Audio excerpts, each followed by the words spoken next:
Sinabunutan. Sinabunutan ni Mrs. Lucelo ang sarili niyang kumare sa harap mismo ng tindahan nito. Hindi pa siya nakontento. Pinagsasasampal pa niya ito ng ilang beses habang nagkakagulo ang mga tao sa paligid. Kawawa namang umaawat noon si Mr. Lucelo sa kanyang asawa. Pilit niya itong hinihila palayo sa kumare nila. "Tumigil ka na!" sigaw ni Max habang hawak ang braso ni Gretchen. Pero ayaw magpaawat ni Gretchen. Halos manginig ito sa galit habang muling sinusugod ang kanyang kumare. Doon na nga nasaktan ni Gretchen ang sarili niyang kaibigan dahil sa ginawang pangangalantari nito sa kanyang asawang si Max. Pero bago ang lahat, saan kayo nakakita na parang naging kabit lang ay siya pa ang matapang na nagdemanda? At huwag kayo mga kaibigan na siya na nga ang nakaperwisyo sa tunay na mag-asawa pero siya pa ang binayaran sa huli. Iyan ang kwento ni Annabel, isang kumare na natukso sa kanyang mismong kumpare. Iyan ang pag-uusapan natin ngayon dito sa kwento o kaso na ito, taong 2016 sa Urdaneta City. Nang nagpakasal, sina Mr. at Mrs. Lucelo. Si Mrs. Gretchen ang asawa at ang lalaki naman ay si Maximo Lucelo o Max kung tawagin nila sa kanilang lugar. Nakilala ni Gretchen si Max bilang isang mekaniko ng motor. Noon ay nagtatrabaho naman si Gretchen sa isang panaderya bilang tagatinda. Magkatapat lamang ang panaderya at ang talyer na pinagtatrabahuan noon ni Max, kaya doon na nga sila nagkakilala. Bata pa noon si Gretchen nang makilala niya si Max. Nasa 17 taong gulang pa lamang siya. Dahil na rin sa kapos sa buhay, ay hindi na siya nakapag-aral pa ng kolehiyo at nagtrabaho na lamang sa panaderya. Malayo sa palengke ang bahay ni Gretchen kaya sa trabaho niya ay stay-in na siya. Si Max naman noon ay nasa 28 taong gulang na. Naging magnobyo at nobya sila makalipas ang 1 taon. Wala pa sanang balak si Max na pakasalan si Gretchen dahil wala pa nga siyang ipon. Ngunit nang malaman ng mga magulang ni Gretchen na umuuwi na ito sa bahay ni na Max dahil mas malapit iyon sa palengke, doon ay ipinatawag si Max ng mga magulang ni Gretchen. Ayon sa kwento ng kanilang love story, lumuhod pa raw noon si Max sa harap ng mga magulang ni Gretchen. Nang tanungin daw kasi siya kung may nangyari na sa kanila ng kanilang anak na nooy kakalabing 8 taong gulang pa lamang, umamin sila na may nangyayari na nga sa kanila. "Pasensya na po kayo," sabi raw ni Max habang nakaluhod. "Hindi ko po sinasadya na mangyari ito ng ganito." Tahimik lamang ang mga magulang ni Gretchen noon. Ngunit maya-maya ay nagsalita ang ama ng dalaga. "Kung ganoon pala ang nangyari, Max, dapat mo nang panagutan ng anak namin." Wala nang nagawa si Max, kundi ang tanggapin iyon. Pinatawag ang kanyang ina upang makipag-usap sa mga magulang ni Gretchen. Patay na kasi noon ang kanyang ama, kaya ang kanyang ina na lamang ang maaaring humarap sa kanila. Ngunit nang sabihin ni Max sa kanyang ina na kailangan na niyang magpakasal, nagulat siya sa naging reaksyon nito. "Magpapakamatay ako," sigaw ng kanyang ina. Napakamot na lamang ng ulo si Max noon. "Nay, bakit naman ganon? Ang totoo pala ay ayaw pa ng kanyang ina na mag-asawa siya dahil si Max na lamang ang inaasahan nitong magbibigay ng sustento sa kanya. May kapatid man siyang babae, ngunit may sarili na itong pamilya kaya silang mag-ina na lamang ang magkasama sa buhay." Sa huli ay wala ring nagawa ang kanyang ina. Nagdemand ang mga magulang ni Gretchen ng kasal sa simbahan. Dahil doon ay napautang pa si Max sa ilang kaibigan upang may magastos sa kasal. Buti na lamang at may kaunti na rin pala siyang ipon na hindi niya sinasabi sa kanyang ina. Pagkatapos ng kasal ay nanirahan si Gretchen sa baryo ni na Max. Mas malapit iyon sa palengke at doon na nga nagsimula ang buhay mag-asawa ng dalawa. Mabait at napakasipag ni Max na asawa. Walang masabi si Gretchen tungkol dito. Pinatigil pa nga ni Max si Gretchen sa pagtatrabaho sa panaderya dahil ang gusto niya ay magpahinga na lamang ito sa bahay. "Magpahinga ka na lang muna," sabi ni Max sa kanya. "Ang gusto ko ay mabuntis ka agad." Gustong gusto na kasi ni Max na magkaanak. Ngunit doon na nagsimulang maging komplikado at interesante ang lahat. Sa kabila ng kanilang pagsisikap ay umabot na sila ng 3 taon na hindi pa rin sila nagkakaroon ng anak. Hindi sila makabuo. Dahil doon ay nauna nang nagpa-check up si Max sa doktor. Hindi niya iyon sinabi kay Gretchen. Nang lumabas ang resulta, ay normal naman ang lahat. Maayos ang kanyang sperm count at walang problema sa kanyang kalusugan. Kaya isang araw ay kinausap niya si Gretchen. Siguro magpa-check up ka rin, sabi niya. Sumang-ayon naman si Gretchen. Doon nila nalaman na may PCOS pala si Gretchen kaya nahihirapan itong mabuntis. Binigyan siya ng doktor ng gamot at pinayuhan kung ano ang dapat gawin. Tumigil na rin sila sa pagpapa-check up noon dahil alam na nga nila ang lahat. Ngunit kahit lumipas na ang mga taon, ay hindi pa rin nabubuntis si Gretchen. Dumating ang taong 2022. Nalagpasan na rin ang panahon ng pandemya sa Pilipinas, ngunit wala pa ring anak ang mag-asawa. Sa kabilang banda naman ay nakapag-ipon si Max. Dahil wala pa silang anak na ginagastusan, ay nagawa niyang mag-ipon upang makapagtayo ng sarili niyang talyer. Sa unang mga buwan ng 2023 ay nakakuha siya ng pwesto sa gilid ng highway. Medyo malayo sa palengke ngunit ayos na rin dahil marami na rin siyang naging suki noong nakikimekaniko pa siya sa ibang talyer. Hindi siya nahirapang makakuha ng customer. At dito na nga pumasok sa kwento ang pangalang Annabel Ortez. Kumare ni na Gretchen at Max si Annabel dahil inaanak nila ang unang anak nito na noon ay 3 taong gulang pa lamang. Madalas itong tumambay sa kanilang shop. Wala rin naman kasi itong trabaho. Ngunit nasa abroad ang asawa, kaya may perang dumarating sa kanya paminsan-minsan. Isang araw ay nagbiro si Annabel. Max, mukhang maganda ang takbo ng shop mo ah. Salamat naman, sagot ni Max habang nag-aayos ng makina ng motor. Dahil sa tagumpay ng shop ay naisipan ni Annabel na kunin ang katabing pwesto na bakante. Nagtayo siya ng maliit na sari-sari store. Para kapag may naghihintay na customer mo, sabi ni Annabel, may mabibilhan sila ng yosi o merienda. Magandang ideya iyon, kaya pumayag si Max. Mula noon ay halos araw-araw na silang magkasama sa pwesto. Si Max sa talyer at si Annabel naman sa tindahan. Minsan pa nga ay sabay-sabay na rin silang kumakain ng tanghalian. Isang umaga ay lumapit si Annabel kay Max.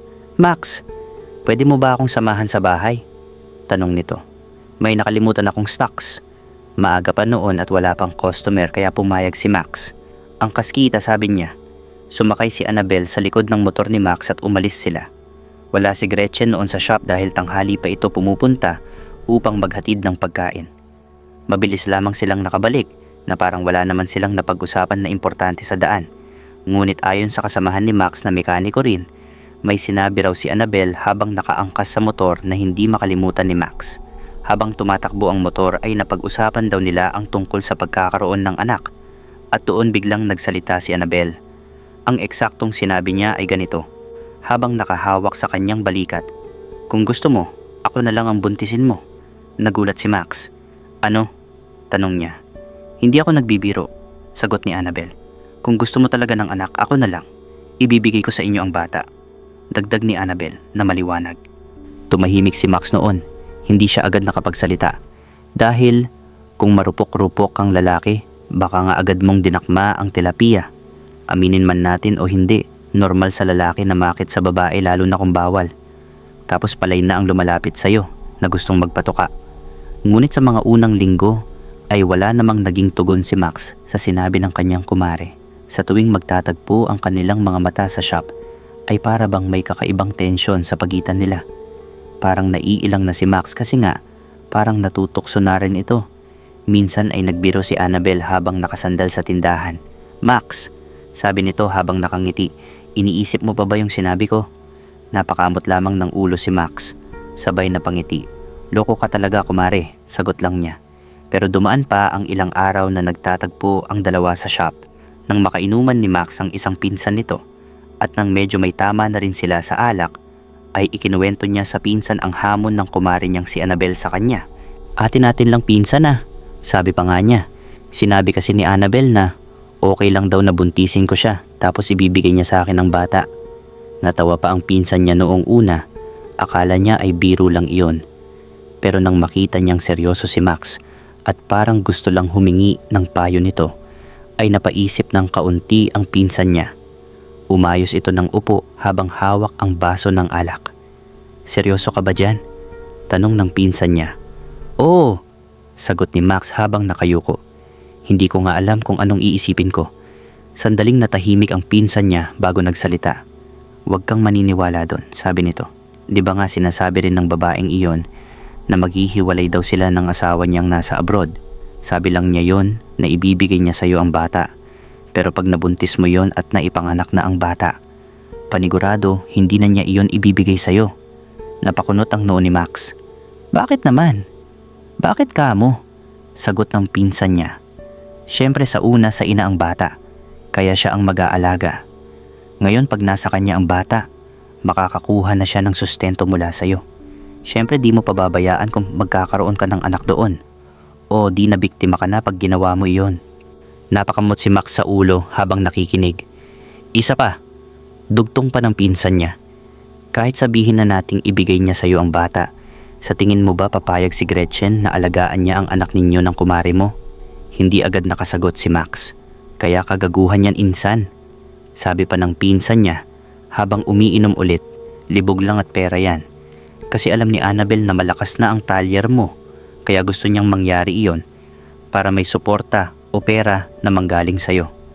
Mahabang paliwanag iyon ng pinsan ni Max at malinaw na hindi siya kinukonsinti. Talagang pinayuhan pa niya si Max na iwasan ng ganong problema. Napaisip noon si Max ng malalim habang nakatingin sa baso ng alak sa mesa. "Pinsan," sabi pa ng kausap niya, "huwag kang magpapadala sa tukso, may asawa ka na. Mabait pa naman si Gretchen. Hayaan mo, makakabuo rin kayo ng sarili niyong anak." Tahimik lamang si Max noon. Tumango lang siya ng bahagya, pero halatang magulo ang isip niya. Ngunit lalaki pa rin si Max na madaling matukso. Dahil noong lumaon, nalaman ng pinsan niya na may relasyon na si Max at ang kumare nitong si Annabel. Hindi rin niya alam kung kailan nagsimula, pero may mga nakakita na raw na madalas silang magkasama sa shop kahit wala si Gretchen. May mga pagkakataon pang nagkukwentuhan sila ng matagal sa tindahan ni Annabel. "Pinsan, ano ba talagang ginagawa mo?" Tanong pa ng pinsan niya isang araw nang magkita sila ulit. Napangiti na lang si Max na parang nahuli. "Wala lang," sagot niya. "Nagkakataon lang na nagkakasama." Hanggang sa napaamin si Max sa pinsan niya.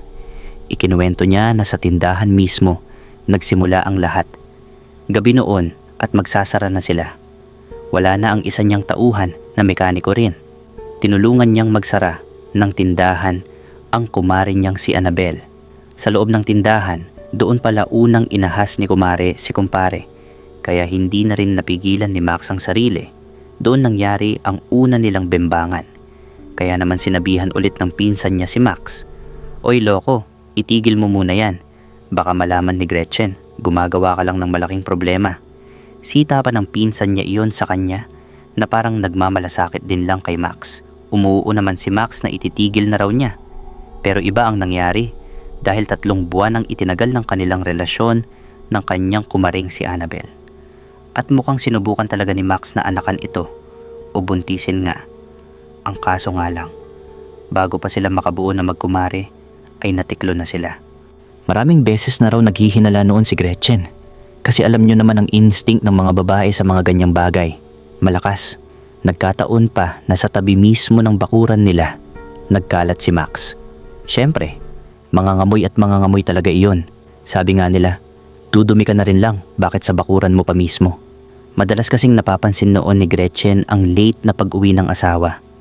Ang laging sinasabi lang naman ni Max ay may isa o 2 nagpahabol ng pag-aayos ng motor. Kaya na-overtime daw sila sa shop. 2 pa naman kasi ang mekaniko niya at pangatlo pa siya. Kaya malakas din ang shop nila noon. 3 na silang gumagawa, kaya kahit tambakan ng trabaho ay kaya nilang tapusin. Hanggang sa isang araw ng Miyerkules, hindi nagsasalita si Gretchen. Linggid sa kaalaman ni Max na may nakaabot na sa kanya na tsismis na may relasyon nga ang asawa niya at ang kumare nilang si Annabel. Hapon na noon at oras na ng pagsasara ng pwesto. Si Gretchen ay pumunta doon nang walang pasabi sa asawa niya. Pagdating niya sa highway ay malayo pa lang siya sa shop. Mga 15 metros pa bago ang pwesto ay bumaba na siya para hindi siya agad makita. Naglakad siya papunta sa harapan ng talyer nila. Nang makita niya ang pwesto, napansin niyang sarado na ang tindahan ni Annabel. Sarado na rin ang malaking roll-up ng talyer. Pero sa gilid ng pwesto ay napansin niya ang motor ng asawa niya. Puwit lang ng motor ang nakikita, parang sinadyang itago. Halos magpawis noon si Gretchen sa pakiramdam niya. Napansin din niya na ang maliit na roll-up sa harapan, iyong huling sinasara bago umalis, ay bukas pa ng kalahati. Iyong tipong yuyuko ka para makapasok. Iba pa iyon sa malaking roll-up na sarado na. Hindi nagsasalita si Gretchen habang lumalapit. Hindi siya nagtawag ng pangalan. Hanggang sa sumilip siya sa loob kung saan nakalagay ang mga parts ng motor na paninda nila. Doon niya nakita si Max. Kalong-kalong ni Max si Annabel sa upuan. Nakahawak ang kamay ni Max sa tapat ng kipay ni Annabel na nakapekpek short lamang at naghahalikan silang dalawa. Biglang sumigaw si Gretchen. "Mga baboy, mga walang hiya kayo, dito pa talaga sa shop natin." Nagulat ang mga tao sa kabilang highway at ang mga katabing tindahan ng bigas at walis. Biglang tumaas ang maliit na roll-up at lumabas si Max. Nasa likod niya si Annabel. Pinapatahimik ni Max noon si Gretchen. "Huwag kang magskandalo dito. Pinagtitinginan na tayo ng mga tao." "Gago, nahihiya ka sa sigaw ko, pero hindi ka nahihiya sa kababuyan ninyong dalawa." Sabay pilit na hinablot ni Gretchen ang buhok ni Annabel at hinatak niya ito habang sinasabunutan. Dumami ang mga taong nakiusyoso.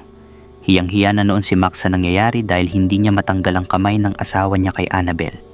Sigaw, may kasamang iyak at galit ang ginagawa ni Gretchen. "Traidor, malandi, pokpok ka." Sigaw niya kay Annabel habang si Annabel naman ay pilit kumakawala, umiiyak din at humihingi ng tawad. Hanggang sa napaghiwalay din sila nang may isang lalaking dumating at hinawakan si Annabel.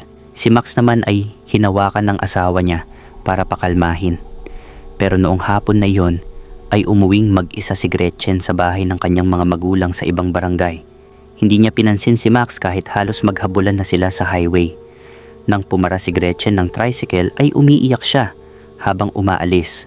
Ang naiwan ay si Annabel na sobrang nasaktan sa pisikal. May mga kalmot pa ito sa mukha at braso at gulo-gulo ang buhok niya. Ihinatid pa ni Max si Annabel sa bahay nito habang umiiyak. At doon na rin sinabi ni Max na yon na ang huli nilang pagkikita dahil mahal niya si Gretchen. Pagkatapos ihatid ni Max si Annabel ay dumiretso siya sa baryo ng pamilya ng asawa para ayusin ang lahat sa kanila ni Gretchen. Inabot ng 1 linggo ang araw na sarado ang shop nila Max matapos ang skandalo at gulo. Nagkaayos din sa huli sina Gretchen at Max. Ilang araw ding hindi umuwi si Gretchen sa bahay nila dahil nanatili muna siya sa kanyang mga magulang. Halos araw-araw naman pumupunta roon si Max upang humingi ng tawad. "Gretchen, patawarin mo na ako." Paulit-ulit niyang sabi noon. Hindi na mauulit. Tapos na kami ni Annabel. Sa una ay matigas pa ang loob ni Gretchen. Halos ayaw niyang kausapin ang asawa. Ngunit kalaunan ay bumigay din siya. Siguro ay dahil mahal pa rin niya si Max at ayaw din niyang tuluyang masira ang pagsasama nila. "1 beses lang, Max," sabi ni Gretchen sa kanya. "Pag inulit mo pa yan, wala na talaga." Tumango naman si Max at nangakong ititigil na ang lahat. Doon nagsimulang bumalik sa normal ang buhay nila.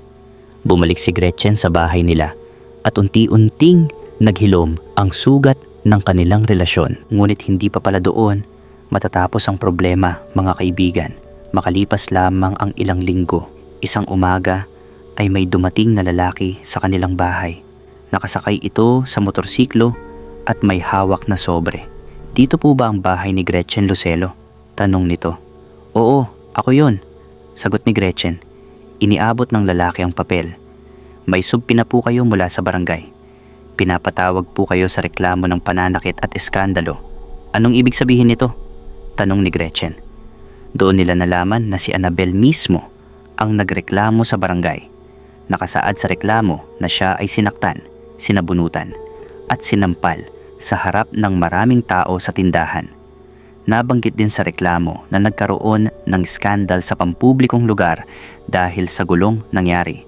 Napaupo si Max sa silya dahil alam niyang malaking problema iyon. Dumating ang araw ng pagpapatawag sa barangay. Nasa barangay hall sina Gretchen, Max at si Annabel. Nandoon din ang kapitan at ilang kagawad.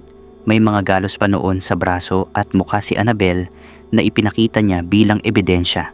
Tahimik lamang si Gretchen. Halatang galit pa rin pero pinipigilan niya ang sarili. Nagsalita ang barangay captain. Gretchen, kahit anong dahilan, hindi pa rin tama ang pananakit. Kung may problema kayo, dapat idinadaan sa maayos na paraan. Ipinaliwanag din ng barangay na maaaring pumasok ang kaso sa slight physical injuries at alarm and scandal kung gugustuhin ni Annabel na ituloy ang reklamo. Napabuntong hininga si Max. Kap, pwede ba nating pag-usapan na lang ito? Sabi niya. Pero mukhang determinado si Annabel. Gusto ko ng hustisya sa ginawa niya sa akin. Sagot nito na ngayon ay si Annabel na ang matapang. Dahil doon, nagkaroon ng kasunduan sa barangay para hindi na umabot sa piskalya ang kaso. Ngunit may kondisyon. Kailangang magbayad si Gretchen ng danyos dahil sa pananakit. May medical record din kasi si Annabel sa mga galos at pasa niya. Ang napagkasunduan ay halos 40,000 piso bilang kabayaran sa danyos at gastos sa pagpapagamot. Halos mawalan ng kulay ang mukha ni Max nang marinig iyon. Kap, pwede bang hulugan? Tanong niya. Kung papayag ang complainant, sagot ng kapitan. Sa huli, ay napilitang pumayag si Annabel na hulugan ng bayad. Ngunit malaking halaga pa rin iyon para kay Max. Paglabas nila ng barangay hall ay tahimik ang mag-asawa. Pasensya na, sabi ni Max kay Gretchen. Kasalanan ko lahat ng ito. Napailing lamang si Gretchen. Doon nagsimulang bumigat ang buhay ni Max. Halos maubos ang ipon niya sa talyer dahil sa bayad sa reklamo ni Annabel. Ewan ko mga kaibigan kung naniniwala kayo sa sabi ng matatanda na malas daw sa negosyo ang pambababae. Pero para kasing ganito ang nangyari kay Max. May mga dating customer na hindi na bumalik sa shop niya. May ilan ding nagbubulungan tuwing dumadaan siya sa palengke. Sa isip ni Max, doon na nagsimula ang kanyang kamalasan. Dahil lamang sa tukso at sa kumarin niyang pinatulan niya, unti-unting nagsimulang bumagsak ang lahat ng pinaghirapan niyang buuin sa buhay. Dahil pagdating ng 2025 ay tuluyan nang nagsara ang talyer ni Max. Hindi sigurado ang mga tao kung bakit siya nalugi. Ngunit ang huling balita ay marami raw kasi itong napautangan ng mga piyesa ng motor na hindi na nagbayad o tinakbuhan siya. Sa ngayon ay mekaniko pa rin naman si Max.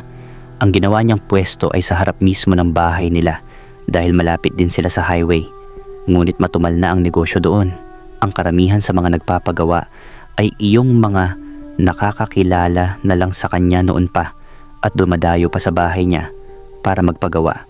Wala na masyadong dumadaan na customer sa baryo. At kung ang tanong ninyo ay nagkaanak ba sina Gretchen at Max mga kaibigan? Oo. Nabuntis din si Gretchen, ngunit bago pa man lumabas ang bata, ay nawalan ito ng heartbeat. Dahil na rin siguro sa hirap na mabuntis ni Gretchen, hindi na nailigtas ang sanggol. Kaya iyon na nga ang kwento. Nasa sa inyo na kung malas nga ba ang pambababae o sadyang nagkamali lamang si kumpare ng kalikutin niya ang makina ni kumare.